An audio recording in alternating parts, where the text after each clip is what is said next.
What's wrong with you, though? Has anything happened between you?" "Brother," said Pavel Petrovich gravely, "give me your word to carry out my one request." "What request? Tell me." "It is very important.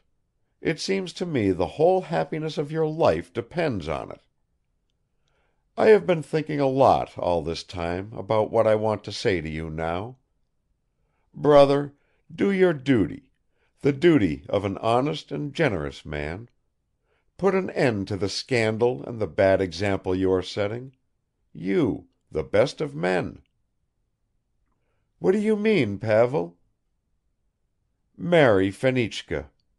She loves you. She is the mother of your son."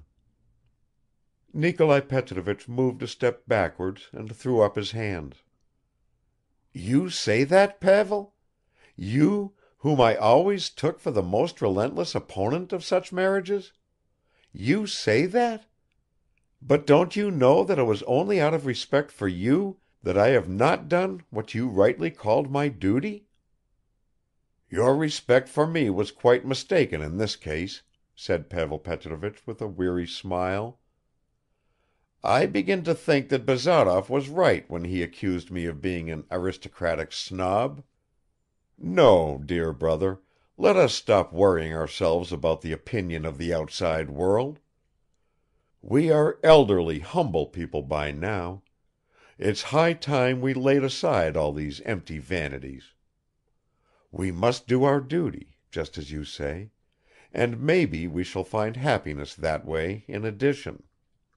Nikolai Petrovich rushed over to embrace his brother.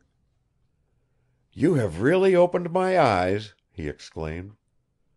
"I was right in always maintaining that you are the kindest and wisest man in the world, and now I see you are just as reasonable as you are generous-minded." "Softly, softly," Pavel Petrovich interrupted him. "Don't knock the leg of your reasonable brother who at close on 50 has been fighting a duel like a young lieutenant. So, then, the matter is settled. Fenichka is to be my belle sœur." "My darling Pavel! But what will Arkady say?" "Arkady? He'll be enthusiastic, of course. Marriage is not a principle for him, but on the other hand his sentiment of equality will be gratified. Yes, and after all what is the good of caste diversions au 19e siècle? Ah, Pavel, Pavel, let me kiss you once more. Don't be afraid, I'll be careful." The two brothers embraced each other.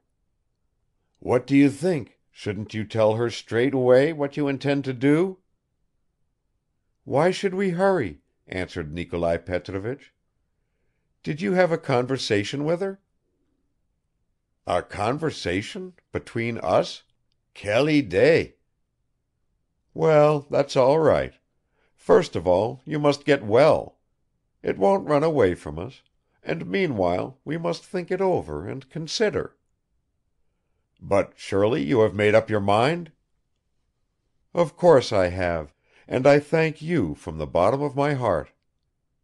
I will leave you now, you must rest; any excitement is bad for you.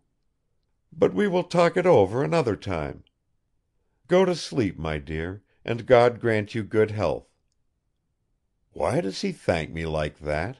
thought Pavel Petrovich when he was left alone. "As if it did not depend on himself. Then, as soon as he marries, I will go away somewhere, far from here, to Dresden or Florence, and I will live there till I expire." Pavel Petrovich moistened his forehead with eau de Cologne and closed his eyes. Lit up by the brilliant daylight, his beautiful emaciated head lay on the white pillow like the head of a dead man. And indeed he was a dead man. Chapter 25.